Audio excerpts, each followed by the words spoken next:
Stop what you're doing for a moment. What I'm about to reveal in a few minutes will destroy everything you believe about your addictions and compulsive behaviors. Our behavioral research has identified a disturbing pattern in 97% of people struggling with addiction. You are fighting a war you cannot win because you are attacking the wrong enemy. Every relapse, every moment of shame, every broken promise you have made to yourself is not your fault. It is your subconscious mind trying to show you something that Carl Jung discovered over 100 years ago. Imagine someone who has been crying out for help their entire life, but no one hears them. Their cry is too quiet, too uncomfortable, too difficult to bear. Eventually that person starts banging on the door. Then they scream. And when that doesn't work, they start setting the whole house on fire, just so that someone will finally notice that they exist. That's what your addiction is. Not an enemy, not a demon, but the cry of your soul that has broken through the layers of indifference, denial, and forgetfulness. Most people believe that addiction is a sign of weakness, that it is proof of a lack of willpower, that it is a shameful wound that must be hidden, concealed, destroyed. But the truth is much more uncomfortable and much more liberating. Addiction is not a moral problem. It is not a conscious choice made by a broken person. It is a language, a secret code that your unconscious mind uses to communicate with you. It is a letter, a desperate letter, written with trembling hands. A letter from the part of you that you have rejected. The part that never stopped believing that it deserves love, even if you stopped believing it yourself long ago. Try to remember the moment when you reach for your addiction, that first impulse. Whether it's alcohol, your phone, pornography, food, shopping, TV series, gambling, it always starts the same way. With tension. With that elusive but familiar wave of anxiety. It's as if something inside you is whispering, I can't stand this silence. I can't stand this emptiness. And then your hand reaches for anything. That will numb the pain even for a moment. But where does this emptiness come from? Where does this hunger come from that nothing can satisfy? Carl Jung discovered that every addiction is not just a mental problem. It is primarily a spiritual problem, a hunger of the soul. You try to satisfy your spiritual thirst with physical means. You try to plug the wound with liquid love, clicks, food, dopamine. But what really hurts is the separation from yourself, from the truest, purest, most innocent part of your being. In childhood, you learned that some of your emotions are unacceptable. That anger is bad. That sadness is weakness. That fear is something to be ashamed of. And then you started cutting off pieces of yourself. First, the ones that seemed too difficult for others. Then the ones that were too difficult for you. Until there was an empty space inside you. A black hole that keeps saying, I'm missing something. I'm missing someone. And that something is you. Your own soul, which you left somewhere along the way. Addiction is not a punishment. It is not an accident. It is an invitation. Brutal, painful, but true. An invitation to finally come back to yourself, to stop fighting the symptom, and start listening to the cause. Because as long as you treat addiction as an enemy, you will be a prisoner of a war that never had a chance of winning. Try to look at your addiction differently. Instead of saying, I have to get rid of this, I have to destroy this, ask, what are you trying to tell me? Why are you in my life? What is behind your cry? And then you will begin to hear things that were previously invisible. You will hear the voice of your inner child, the one who is still sitting in the corner of a dark room, hugging their knees to their chest and repeating over and over, can anyone see me? Does anyone love me? And you know what's the scariest, and at the same time the most liberating thing? That you have to be that someone. That no one from the outside will come to save you. That no substances, no stimuli, no temporary escapes will fill that void. Because that void is not a hole in reality. It is the shadow of your own rejected essence. Addiction says, look at me. Don't destroy me. Don't fight me. I am you. the you didn't want to see. And the longer you run, the louder its cry becomes. The more you try to suppress it, the more it grows, because the soul will not allow itself to be killed. The soul will always find a way to make you hear it. In the end, that's why addiction is not your enemy. It's a desperate letter from your soul, a letter written with the blood of your tears, with the ink of your suffering. And if you finally dare to read it, if you stop tearing it up, burning it, hiding it under the carpet, then something will happen that cannot be described in words. Then you will feel that you are coming home. Most people see addiction as a struggle with a specific habit: alcohol, drugs, food, pornography, or even constantly reaching for your phone. It seems that these substances or activities are the problem. However, Carl Jung, a pioneer of depth psychology, reveals a completely different truth that changes everything you may have thought about your addiction. Jung points out that it is not the substances themselves that trap us in the snare of addiction, but something much deeper and more primal: psychological suffering that we want to avoid at all costs. It is not a matter of weakness or lack of willpower. It is a matter of pain that we cannot bear, and that is hidden deep in our subconscious. Substances or activities act as a false refuge, a temporary relief from the pain that would otherwise paralyze our lives. Imagine that you are carrying an invisible burden, unexpressed emotions that you carry around with you all the time. It could be loneliness, rejection, fear, anger, or feelings of worthlessness. Substances and compulsive behaviors are like a band-aid on a wound, which momentarily soothes the pain but does not heal its source.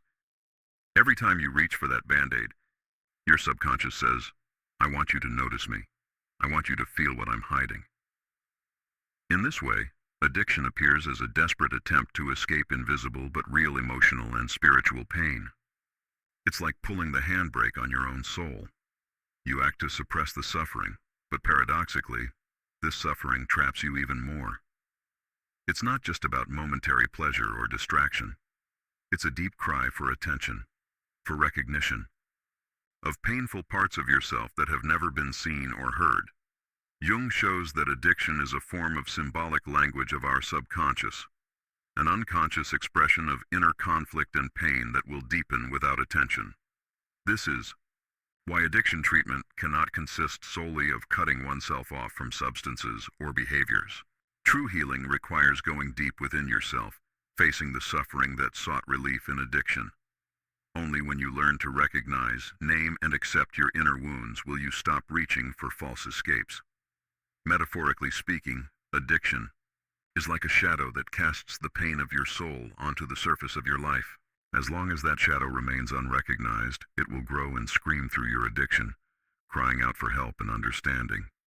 This is the true nature of your addiction, not an enemy, but an unheard signal, a desperate cry for relief from the pain you are so afraid to feel. Are you ready to finally see what is really behind that cry? Every relapse, which may seem like a fall, a failure, or a weakness, is in fact something much deeper and more meaningful. A return to the uncomfortable truth about yourself. It is a moment when your subconscious is trying to tell you something, albeit in a painful and difficult way. Imagine that your inner self is like a vast, undiscovered land, full of nooks and crannies, shadows, and untold stories. Relapses are like returns to these nooks and crannies, to the places you try to hide from the world and, above all, from yourself. These are not random accidents, but signals that something in you has not yet been heard, acknowledged, or understood. Every time you experience a relapse, your subconscious says, "You still don't see me. You still haven't heard my pain." It's like an echo of an old wound that hasn't been healed, pain that still demands attention, and you try to suppress it with habits and compulsions. Don't let guilt and shame obscure this important message. Relapses are not a blow dealt by your weakness, but an invitation to get to know yourself more deeply. It is a moment when you meet your shadow, those parts of yourself that you have pushed to the margins of your consciousness because they were too painful or difficult to accept. In this sense, relapses are not a regression, but a process of unconsciously trying to integrate these fragments. It's like coming home after a long journey, even though home is a place full of unspoken words and emotional wounds. But that's where true healing begins, by facing what is most difficult. Jung taught that the unconscious manifests itself in such painful moments, not to punish you, but to force you to stop and see the truth about yourself. Relapses are therefore like a call to wake up, although awakening is often painful and requires courage. An example from everyday life. Imagine that after a long period of abstinence, you suddenly reach for alcohol. Instead of condemning yourself for this moment of weakness, ask yourself, what happened inside me that made me feel such a need to escape? What pain am I trying to hide? This reflection can open the door to understanding, which is the beginning of real change. Relapses are like a mirror that shows you your unhealed wounds. Instead of running away from this image, try to see it, and then you will begin to understand that you are not a prisoner of your failures, but a traveler on the road to fulfillment. Ken, you look at your relapses as a key to your own soul, rather than a judgment on your worth. Deep within our psyche lies a part that Carl Jung called the shadow, a collection of those aspects of ourselves that have been rejected, pushed out of our consciousness because they were too painful, shameful, or unacceptable to us. This is where our hurts, anger, fears, loneliness, and all those emotions and traits that we find difficult to accept and embrace accumulate. Addiction is a manifestation of this shadow. It is the shadow trying to communicate with us, screaming in a way we cannot ignore. The more you try to repress it, suppress it, or pretend it is not there, the stronger its voice becomes. The compulsive mechanisms that take control of your life are like the cry of the shadow, a desperate attempt to make contact. Imagine the shadow as a dark sea beneath the surface of calm water. On the surface, everything appears calm and orderly, but beneath it, turbulent waves are churning, unable to find an outlet. When you don't allow yourself to experience these emotions, the shadow grows and finds an outlet in the form of addictions, impulses that prevent you from looking away, forcing you to confront them. It's not about fighting this shadow or trying to destroy it. It's like trying to fight your own reflection in the mirror. The harder you push, the more it smears, but it doesn't go away. The real challenge is to learn to recognize it, listen to it, and integrate it. A real-life example. Someone who suppresses anger and feelings of hurt may start turning to alcohol or drugs to drown out the inner chaos. However, these substances do not heal the wound. They only mask it. As long as the shadow remains unconscious, the addiction will return, stronger and more dominant. The energy of relationships also plays a key role here. The people around us may unconsciously reflect our unhealed aspects of the shadow, which intensifies feelings of isolation and misunderstanding. The shadow is therefore not only an internal enemy, but also an invisible bridge to healing, if only we learn to recognize and accept it. Spiritual healing begins when we stop running away from our shadow and start treating it as a teacher and guide. It is in the darkness of the shadow that the potential for true transformation lies, integration and regaining our wholeness. Can you see that your addiction is not a punishment, but your shadow's cry for attention and love? Many of us make resolutions with a heart full of hope. I will stop drinking. I will stop compulsive eating.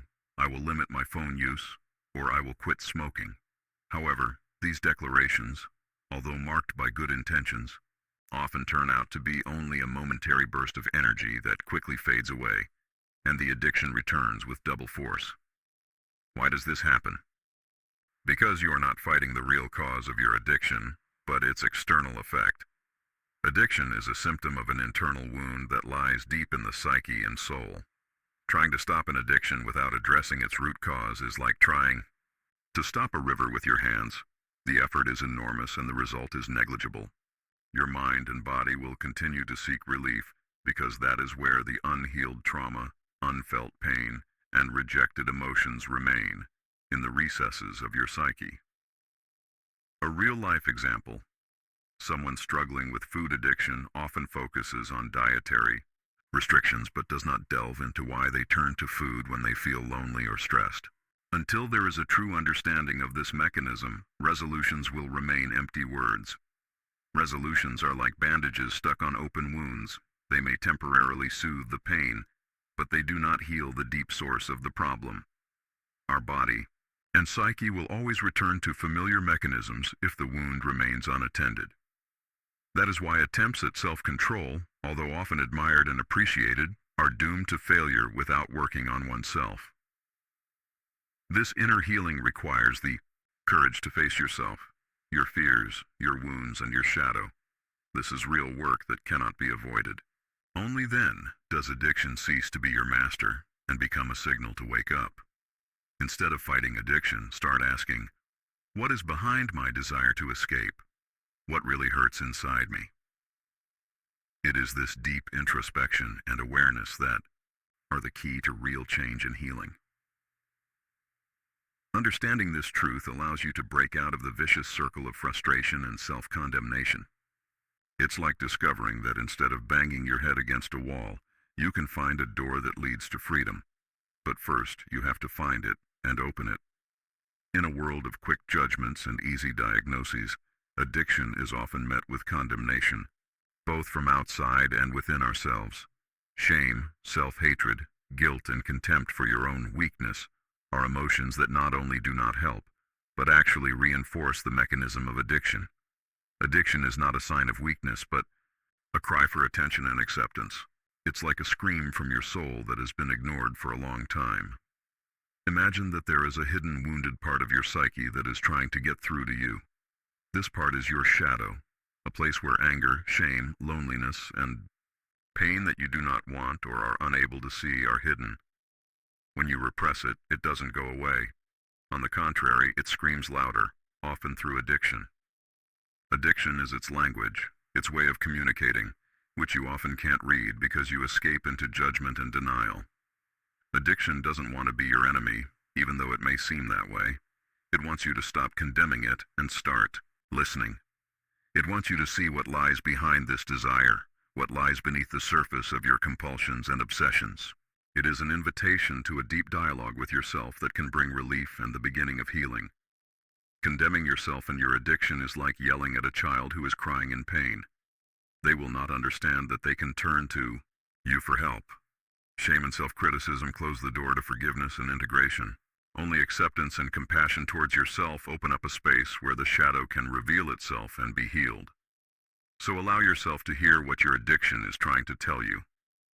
Not from a position of combat, but from a place of curiosity and love. It is then that addiction ceases to be a tyrant and becomes a teacher who guides you towards greater awareness and freedom. We often hear that self-love is a cliché, but in reality, it is the foundation of our entire psyche and emotional health. Addiction is not just a matter of choice or weakness of character. It is a deep psychological structure that has developed out of the absence of the most important relationship we can have, the relationship with ourselves. Imagine a child who has never felt true love, acceptance, or security. Left with pain, loneliness, and unmet needs, this child begins to seek escape and solace outside themselves. Addiction is then like an anesthetic blanket, false, but allowing them to escape the emptiness and suffering for a moment. It is the cry of the part of you that still believes it is unloved, invisible, unnecessary.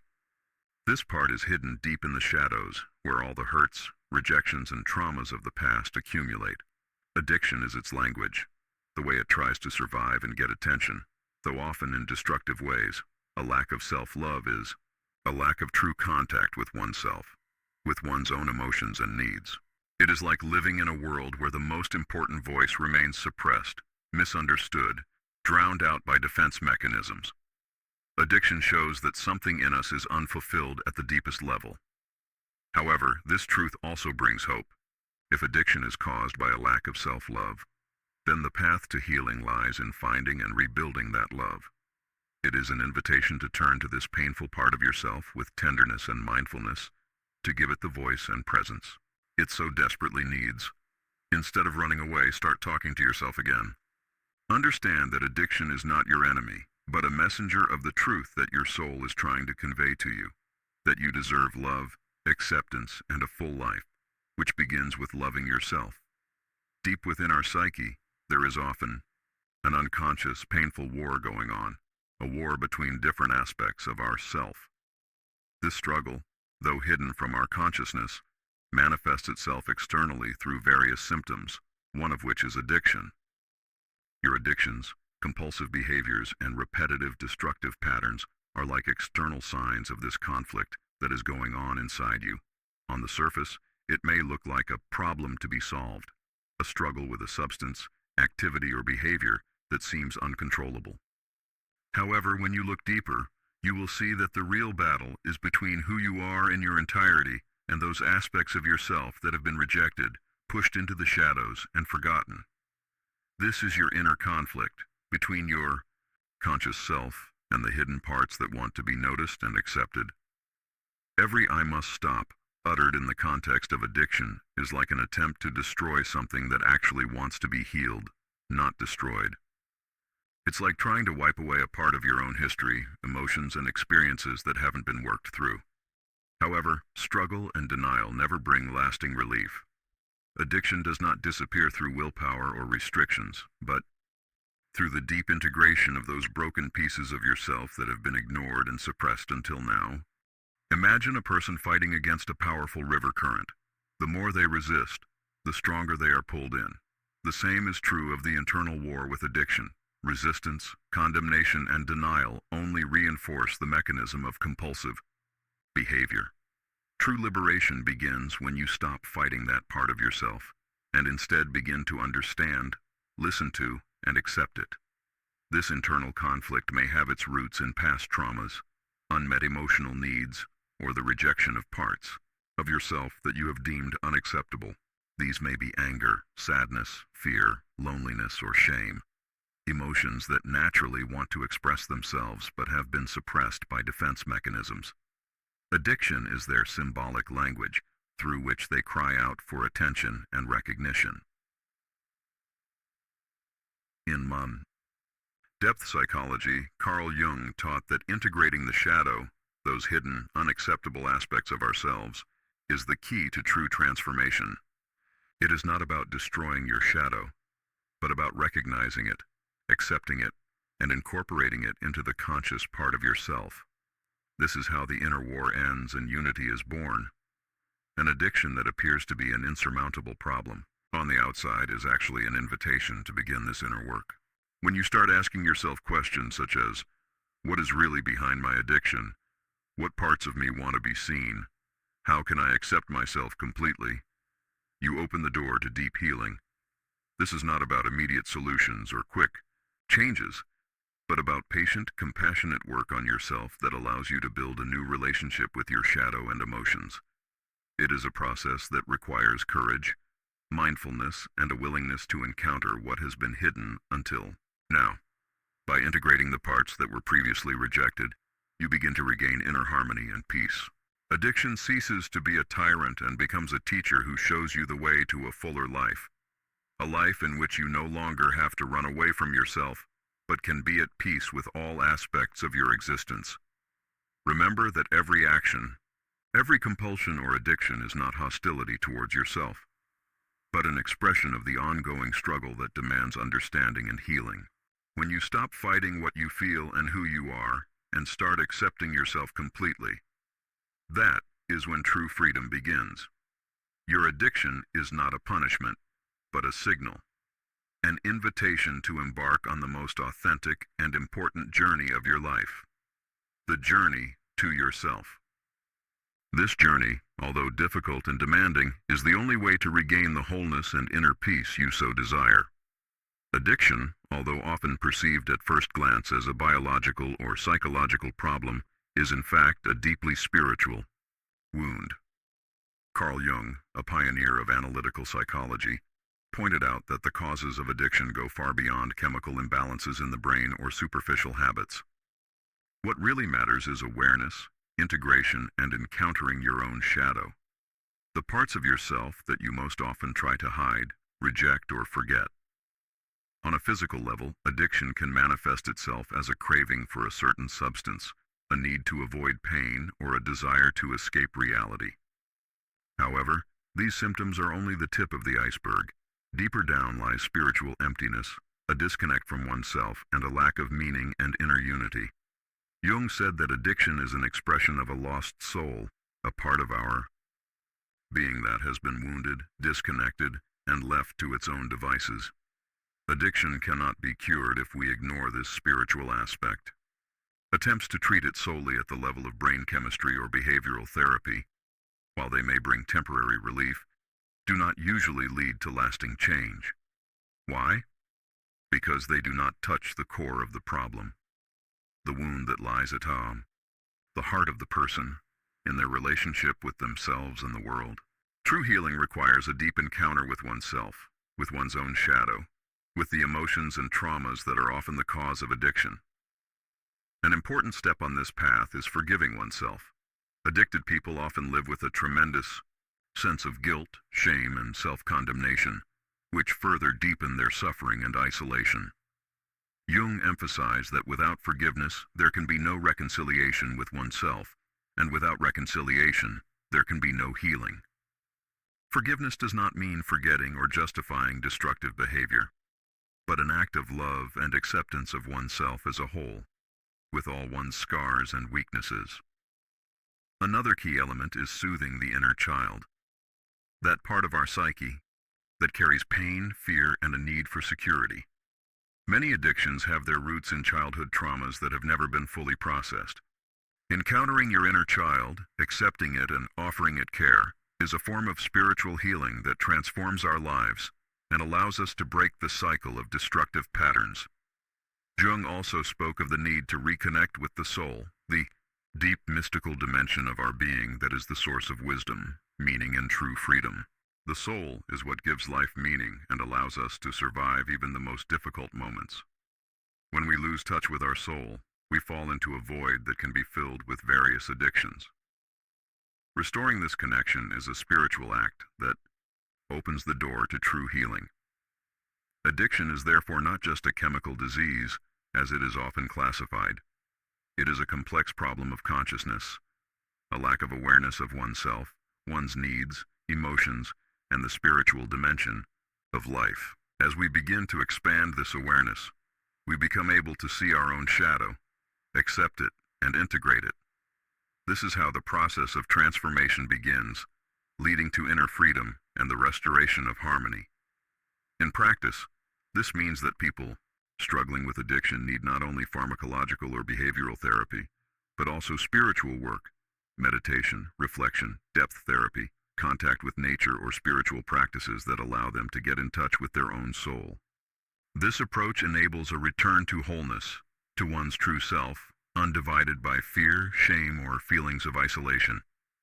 In summary, Carl Jung teaches us that the only way to permanently heal addiction is to encounter your own shadow and forgive yourself. It is a return to your own soul, which is the source of life, meaning, and true power.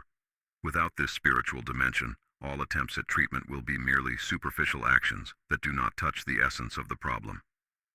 Addiction is a spiritual wound. Don't be afraid to face it. That is where the key to your healing and true freedom lies. We usually see addiction as an enemy, a tyrant who brutally rules our lives, taking away our freedom and joy. We fight it, try to get rid of it, often by force, using willpower, therapy, or medication. However, Carl Jung and many contemporary thinkers point out that addiction is more than just destruction. It doesn't want you to simply defeat it. It wants you to hear its true message. On a superficial level, addiction is a ruthless tyrant that dictates terms and demands submission. However, if you decide not to fight but to listen, if you ask yourself, "What do I really need?" then something extraordinary begins to happen. The addiction ceases to be your enemy and becomes your teacher. How is this possible? Addiction is often an expression of deep needs and unresolved conflicts that are trying to find an outlet. The substance, behavior, or habit that constitutes the addiction is a symbolic response to a lack of love, security, meaning, or acceptance.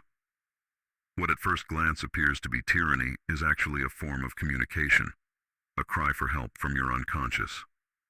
Jung repeatedly emphasized that the key to healing lies in dialogue with your shadow, that part of us that carries pain, fear, and unresolved emotions. Addiction is like a shadow that appears when we avoid contact with these difficult aspects of ourselves. When you finally stop fighting and start listening, you open the door to self-awareness and transformation. In practice, this means that instead of suppressing desires and emotions, it is worth stopping and asking yourself, what is this addiction trying to tell me? What need is it trying to satisfy? It may be a need to soothe your inner child, a desire for security, a longing for closeness, or a search for meaning in the chaos of life. By listening carefully, you may realize that addiction is not your enemy, but a warning and a teacher that shows you where chaos and pain reign within you. This is the moment when you change your perspective, from that of a victim to that of an explorer of your own psyche. Instead of being a prisoner, you become a traveler who explores your own inner world with curiosity and compassion. That's when the miracle begins. The addiction loses its tyranny because you no longer have to succumb to it in the darkness of ignorance. You gain the ability to choose, the awareness and the strength to change your life. Addiction becomes a teacher that guides you towards a fuller understanding of yourself, to discover those parts of yourself that have been hidden and hurt for years. In this process, it is important not to judge yourself harshly for your addiction. On the contrary, you should accept it with empathy and understanding. Only then can you hear its true message and begin the healing process that is so necessary and possible. In summary, your addiction does not want you to overcome it by force. It wants you to finally hear what it has to say. When you stop fighting and start listening, when you ask, what do I really need? That's when the miracle happens. Addiction ceases to be a tyrant and becomes a teacher. And you cease to be a prisoner of your own ignorance and begin to be a conscious creator of your life.